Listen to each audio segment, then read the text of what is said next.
आज हम जानेंगे जैन धर्म के आधार पर 24 तीर्थंकरों में किन किन तीर्थंकरों में क्या क्या समानता थी, उससे संबंधित जानकारी जानेंगे आज की इस वीडियो में। तो 22वें और 24वें दोनों तीर्थंकर ने 16 प्रहर तक देशना दी थी। 22वें और 24वें दोनों तीर्थंकरों के गणधर या गणधरों की संख्या एक समान थी।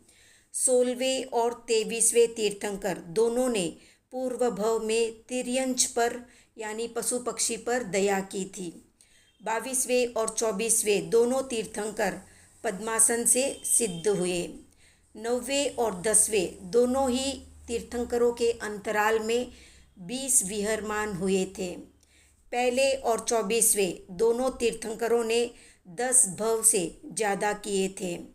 20वें और 22वें दोनों तीर्थंकरों का वंश अलग था। पहले और 24वें दोनों तीर्थंकरों ने पुत्री को जन्म दिया था। 15वें और 17वें दोनों तीर्थंकरों के पुत्र की संख्या एक समान थी। 20वें और 22वें दोनों तीर्थंकरों का गोत्र एक ही था।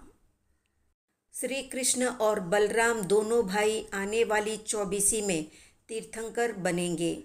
पहले और 24वें दोनों तीर्थंकरों ने मुनि को आहार देकर बोधि बीज यानी सम्यक्त्व रत्न को प्राप्त किया था। 7वें और 23वें दोनों तीर्थंकरों का जन्म नक्षत्र विशाखा था। 23वें और 24वें दोनों तीर्थंकरों का दीक्षा कल्याणक एक ही उम्र में हुआ था। 9वें और 21वें दोनों तीर्थंकरों की छद्मस्त अवस्था 4 महीने की थी। 8वें और 9वें दोनों तीर्थंकरों के रंग सफ़ेद रंग थे। दूसरे और 16वें दोनों तीर्थंकरों के गण और गणधर 90 और 90 थे।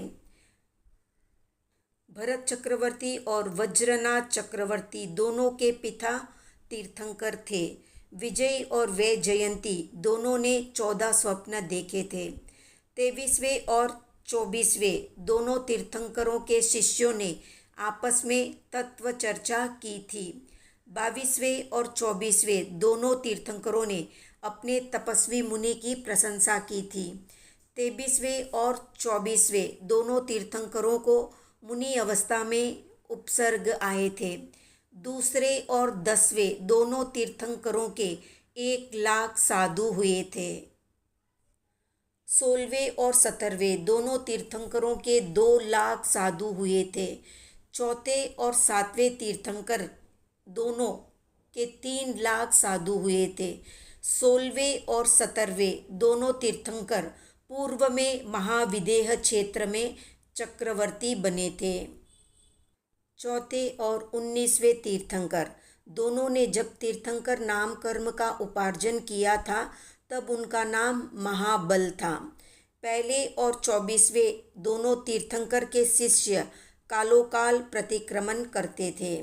पहले और 24वें दोनों तीर्थंकर को मोक्ष हुआ तब आरा समाप्त होने में 89 पक्ष बाकी था। 20वें और 21वें दोनों तीर्थंकर के अंतराल में 20 विहरमान की दीक्षा और केवल ज्ञान हुआ था।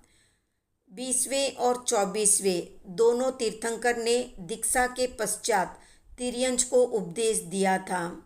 16वें और 17वें दोनों तीर्थंकर सर्वार्थ सिद्ध विमान में 7 में थे यानी 7 थे।